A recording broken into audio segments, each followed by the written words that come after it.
Hey guys, Becker here from Attack on Productions. We got a duel for you all today. It is a interesting match between Jake's new variant of, it's new variant. This is the first time I've ever seen someone play it this way, of Dredge-Ku versus Matt's Gogeta BR deck, which is a very fun deck. I played against multiple times. And speaking of which, I do have Jake and Fluff with us today. Hey, what's up, guys? If you guys aren't familiar with, Jake is from the TCGNN channel. Check them out. Give them a like, subscribe. Check out their videos. We do podcasts with them as well. And yeah, I think that's a bit on my end. I'm gonna let you guys take over from here on out. So they're gonna do some commentary, let you guys know what's going on. Oh yeah, like and subscribe if you guys enjoy our videos. And like I said, check out their channel too. They're pretty cool guys. Hey, thanks, Bancroft. Take it away, guys. All right, so here I am once again playing red-green Dredge-Ku on my own.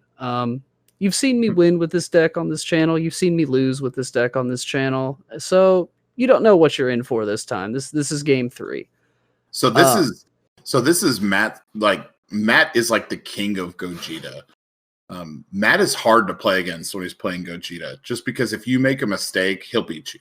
Yeah, it's punishing. He knows his deck inside and out. And if you guys know anything about me, I play a different deck every week. So I fall into the trap of not being experienced enough with my deck and then blaming the deck and building a different one and coming the next week. And, you guys know how that is. You just always have interesting insights in decks too. Like it's really refreshing to watch, new decks kind of come around. Well, I think of things and I like trying them out. That's the best way to do it. I mean, that's how you know if things are gonna work or not. Matt's turn one was pretty basic. I think you played the Goku. Yep. Searched, found, you swung, got your burst. Yeah. Multicolor charge turn 1. Both just setup turns on both boards here. Absolutely vanilla. So Matt is really interesting to watch play because he's constantly learning. Him and I played a friendly with this same matchup right before this game, and he's markedly improved from the first game we played to the second game. Yeah, he learns incredibly quick while playing. And I know I've worked with him a lot, and he'll come to me like, "Hey, how do you beat this? How do you beat that?" And he just wants, like I've always said, if he would just take the time and learn the rest of the game, he would be such an incredible player. He's always a worthy opponent, even now. Oh my god, yeah, and to still be keeping Gogeta BR relevant, 2 years later. 2 years later, yeah. I mean, he's just updated this deck every opportunity he's got. He comes back to it. He knows it well. Yep. And you see here, he knows what to do. He's pressuring me with these little one-drop jobbers, as we've been calling them lately around the shop. They cost 1 energy and they do a job.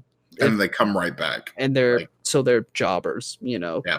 Dark Power Black Massaian, Kid Ku, the Frost, 1-drop red, any of those are jobbers. Popularize the term, guys. Let's get this going. Anything for cheap value that serves a particular role. Yep. As you can see at this point, I'm already getting nervous. I'm shuffling my hand a lot. Dredge-Ku, especially the red-green variant, does not like to take damage in the early turns, especially because life is such a resource in the deck. And those little 1-drops have punished me for wanting to keep the cards I had in my hand. You saw I comboed off one of the comboable extra cards from set 8, I think it was. Yeah. And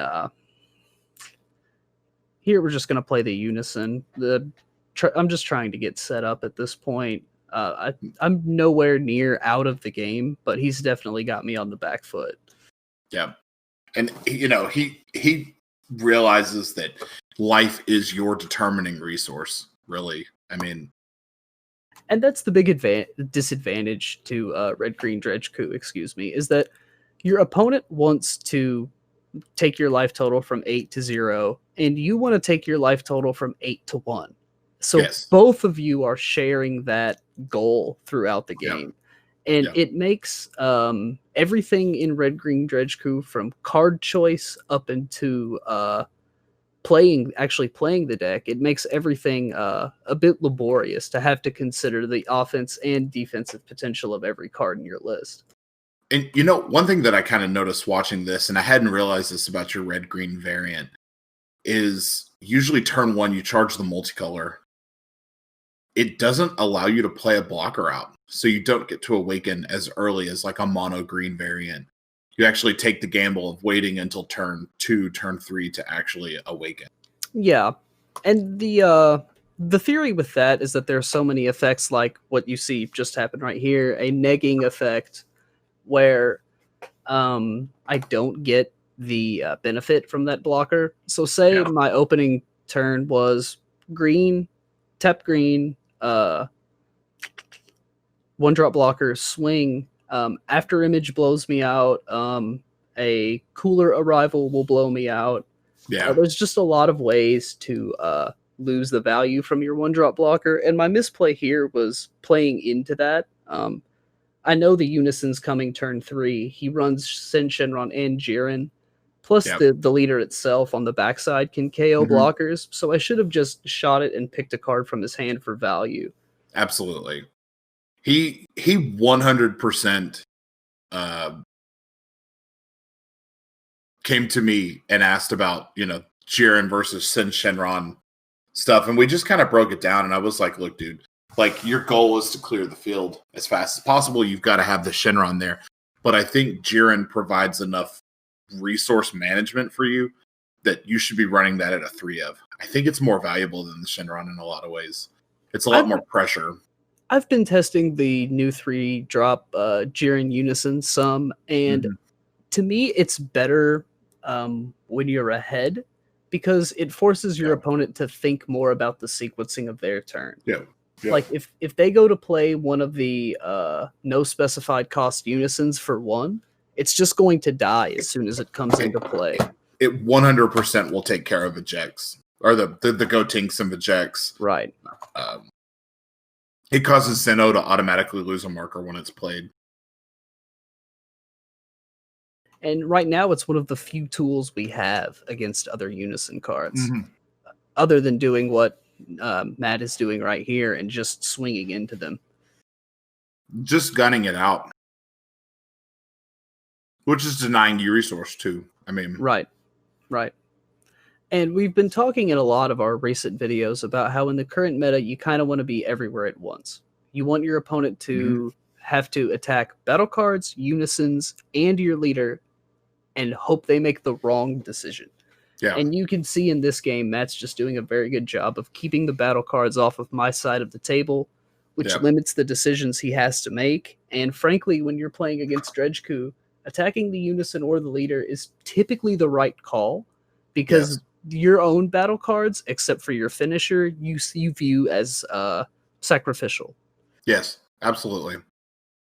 And he's also like, he knows you're a bomb when you awaken.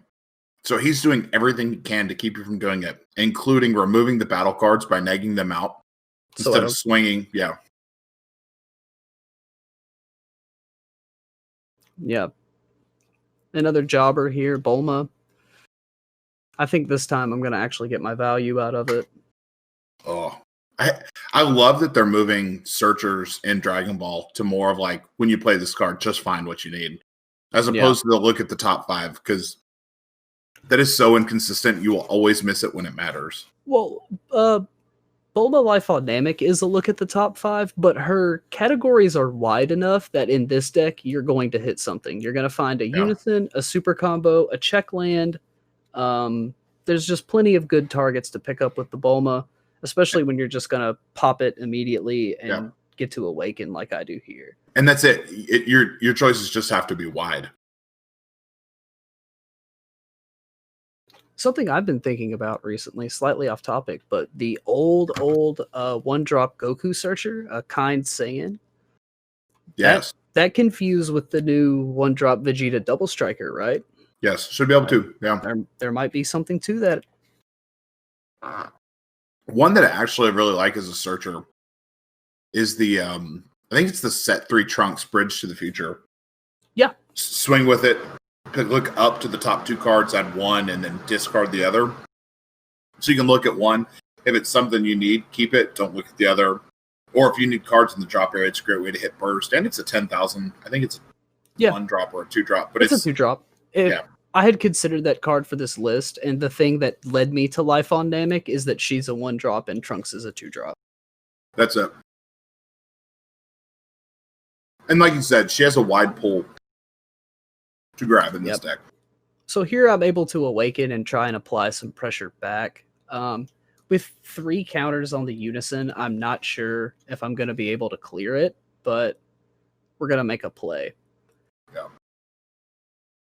And also one thing really concerning, you know that he can play out the Gogeta next turn. That will survive your Dredge-Ku blowing up. Well, actually, Dredge-Ku doesn't KO battle cards. He removes them from the battlefield. Really? He places them in the drop area, yeah. So you get around a lot of those can't be KO'd effects. Let me look at the Gogeta. Because I don't remember. I think there's one that can't be removed, and then there's another that just can't be KO'd. Wow. The SPR for Fusion Onslaught jumped up to 30. That's crazy. Yeah. Yeah, so Gogeta's Fusion going to be a powerhouse moving forward. So Fusion Onslaught can't be KO'd. So, but it can be removed. Yeah. And that comes up if our memory serves in this game. Again, I'm having to go deep in the tank here. When you see, I know I'm giving away all my tells to people who play against me, but if my opponents are better, then that forces me to be better, right? Absolutely. So if I'm looking at my hand and not just setting it on the table, then I'm in the tank. You've definitely got me thinking. Yeah. Well, I might not be nervous, but you've definitely got me thinking about the turn sequence. If I'm looking at my hand while I'm playing you, like shuffling through, I've got something I can do. Yeah. If I have absolutely no reaction to what you're doing or no defense, I usually won't look at my hand. Yeah. And if I know what I'm going to do, you'll see me lay my hand on the table like I am right here. Yeah. I'm exactly the opposite. I've just always heard, I heard this a long time ago, that when a player sets their hand on the table, then they don't know what they're doing. And I just kind of took that as part of my mental, part of my game outside the game, where I try and take people who have heard that advice and kind of make it bad advice. Oh, ow. Yeah, so Matt gets a pretty good choice of cards here to hit. He can take a kaio-ken, he could take this Frieza counterplay, he could take a super combo.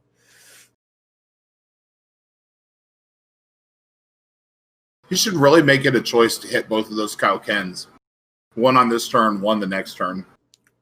Right. Unfortunately, he didn't have enough counters to hit them both on the Shenron Unison, since he did. But if he had 2 Shenron, he could have done that. Right. Unfortunately, with the camera angle, we can't see what's in his hand. No, right. Yeah, looks like he's debating and chooses the super combo. Ouch. Definitely hurts. Yeah. So it looks like here he's tapping out to fuse. Yep. And this counterplay with the Frieza. Yeah. And this does not have it. Yeah. So I can't KO it, but this prevents me from taking the 2 burn damage on the next Gogeta and the chain coming in. Yeah.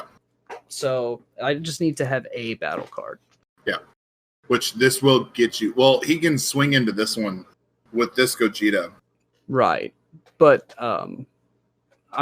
if I know myself, and I think I do, I'm probably going to crit 2 life just to remove it. Mm-hmm. And yeah. It leaves him tapped out if he goes to swing. Yeah.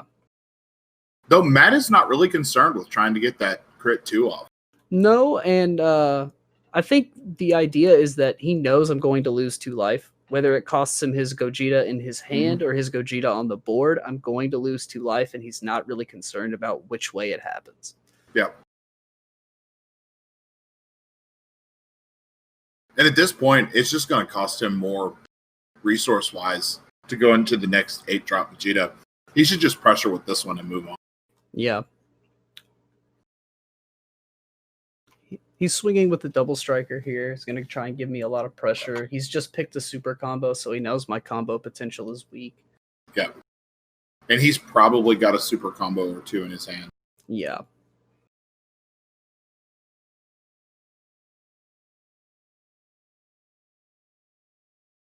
He just knows this deck so well. Like, he's so practiced. I've had games with Matt where I felt so confident the entire match. Oh, and I had won our friendly before this, so I went into this game pretty confident. Yeah. I've just had matches with Matt where I was super confident, and then once it shakes out, he just wins, and I'm like, wait, how did you do that? Like, he reads his cards and knows his lines of play, Fluff. Mm-hmm. And he goes for the throat. Like, yeah. Here he's thoroughly debating about how he wants to combo. I remind him that Bardock exists and sends him back into the tank as far as comboing goes. Looking back, I guess, and I talked to him about this after the game. I guess I could have, if this had been a regional, been like, nah, man, you comboed with that. I popped it, you know? Yeah. But it's locals, guys. Like, it's not that serious. There was kind of more prize than usual this week, but I think it's better to play the game as both players intend to play it and try and learn something from the experience at locals. And one thing that, he has a really hard time with, and I think that a lot of people do, is like, yeah, you've got that Bardock on the field. That Bardock's going to rip a combo. Make the effect go off. Like, bait, you've got to get through that effect one way or the other. Like, either you're going to kill that Bardock, or you make it use that effect and you just work around it. Like, he clearly let himself do nothing on that because he didn't. Yeah. Go ahead. I'm sorry.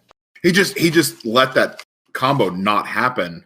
Whereas, like, he should have done that and then just comboed out a few more. He knew that you would have to tap 2 cards to spend 2 valuable resources in your hand. Yep.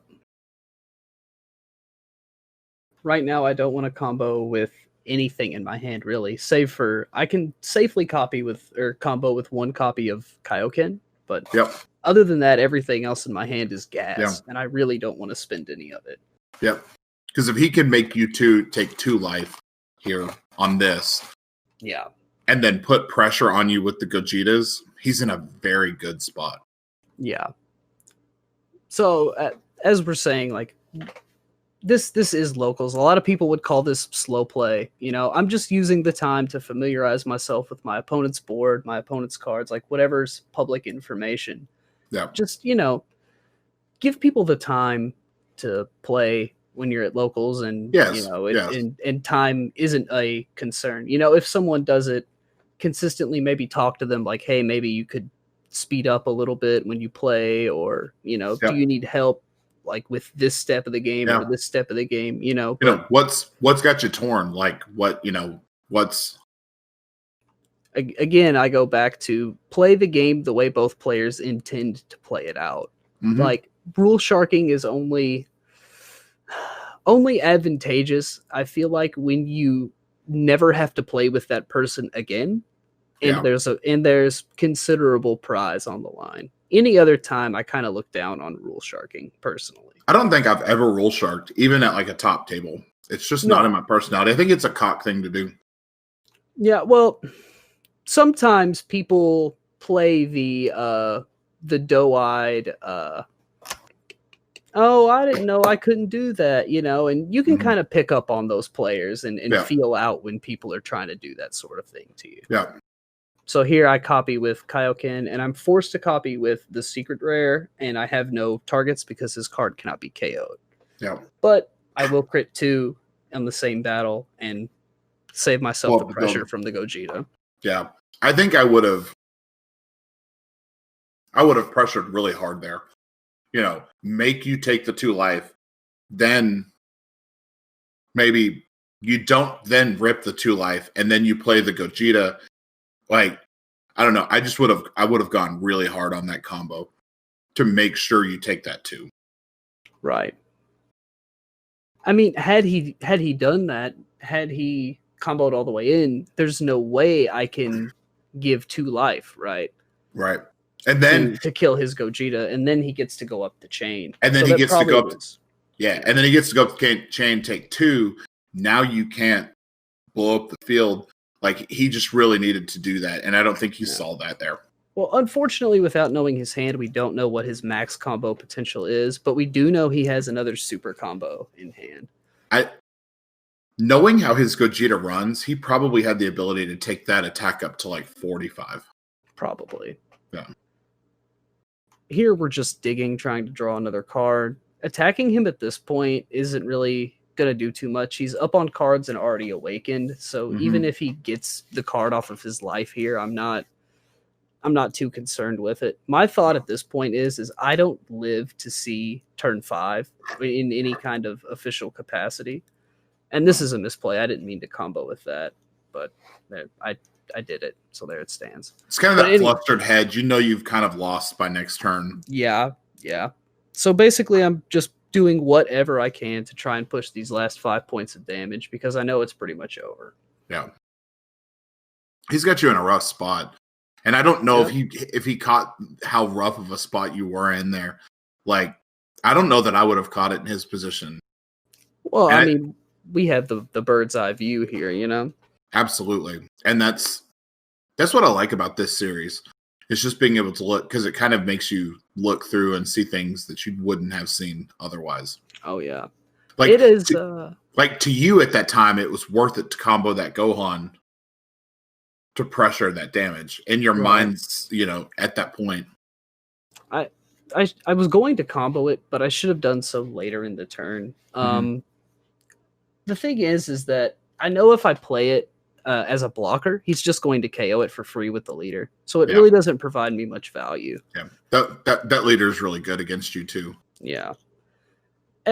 Well, I think here lately, man, I think everyone at our local scene has been improving. Yeah, everyone's gotten a lot better, and I'm glad to see that. Oh yeah, it's definitely sending me back to the tank. I'll tell you that. I was getting pretty lax there for a couple months, just kind of resting on my laurels. But I've been losing too much here lately, man. It's starting to sting a little bit. Oh, dude, I was messing around with Bojack and Vegito earlier against Bancroft's and Android 21 build, and it was no traction in either game. And that just makes you feel so terrible. Like, now I don't know what to play, and I don't know what I want to play. Yeah, that's where I was this morning. I probably spent about 6 hours brewing today, and haven't really found anything I really am in love with yet. No. So here I'm just going for the triple attacks, trying to do what I can. I have to pass it up. I could have played another Unison and gone for the last couple points of damage, but like he fanned the cards in his drop area out a couple turns ago. I know he has a negate. So if I tap out, I 100% lose. If I don't tap out here, I 80% lose. Yep. Now you got to kind of, and unfortunately, he wants you to take him down to 2 because now he can play the Quad Striker Gogeta. Right, which I completely forgot about. And that's where Matt excels. He's like, I'm going to let people get me down to 2 life, and then it's just going to hit them out of nowhere. Like, he has beat me so many times with that. And I'm like, crap, I fell right into it. You just got to leave him at 3 and try to triple strike him. Yeah. Which this deck can do, but I think I was playing to not lose this game instead of playing to win. And maybe that's a topic we'll get into on this channel at some point. Yeah, playing to not lose.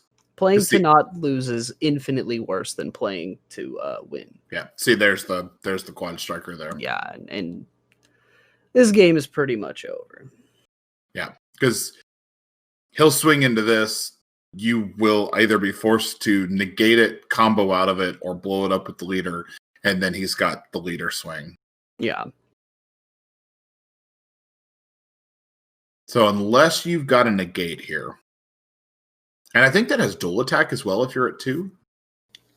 I'm not sure. Let's look. I can't remember that card. Yeah, I crit 2 and blow it up. Oh, definitely. Like, Yeah. I just lose if I don't, right? is that resonant? Nope. What is that card called? Which one? The promo boy. Video game Gogeta is not its official name. Critical combination. Permanent. Reduce. Oh, yeah. So triple strike dual attacks. So, Yeah. And here he is going for the big combo, asking. I'm letting him get the 5s through because I know there's a super combo in his hand. yeah. But unfortunately, no matter what happens here, the math is just not on my side. No. And you have to combo your win condition out to even try Yeah. do it. So, best case, you survive this and you just lose next turn. Well, I have the Unison. I have Goku. Again, I can't see how many cards are in Matt's hand, but I did talk to him after the game, and he had negates. So there was really nothing I could do to win. Yep. So is that 20, 25, 30, 35, 45, 50? Yep, he's got it. Yeah. Highest I can go is 40. Yeah. Matt's a fantastic player. Like, he is so good with that deck. And every time he's taken it somewhere, he's done respectably well with it. For it to not ever be considered a meta-relevant deck. And it's only going to get better with Vermilion Bloodline. Yeah. He's going to get so much better at that point. And set 11 will be Matt's time to shine, and he knows it. So, but thanks, Jake. Thanks so much for joining me on the commentary here. It was a blast, as always. Even if you watch back games that you don't do great in, you tend to learn a lot. You learn something. Yeah, that's how I took my couple on-camera topo lock losses. So you've just got to do it that way. But thank you so much for joining. And as always, if you guys want to see something in the comments below, let us know. If you have any comments on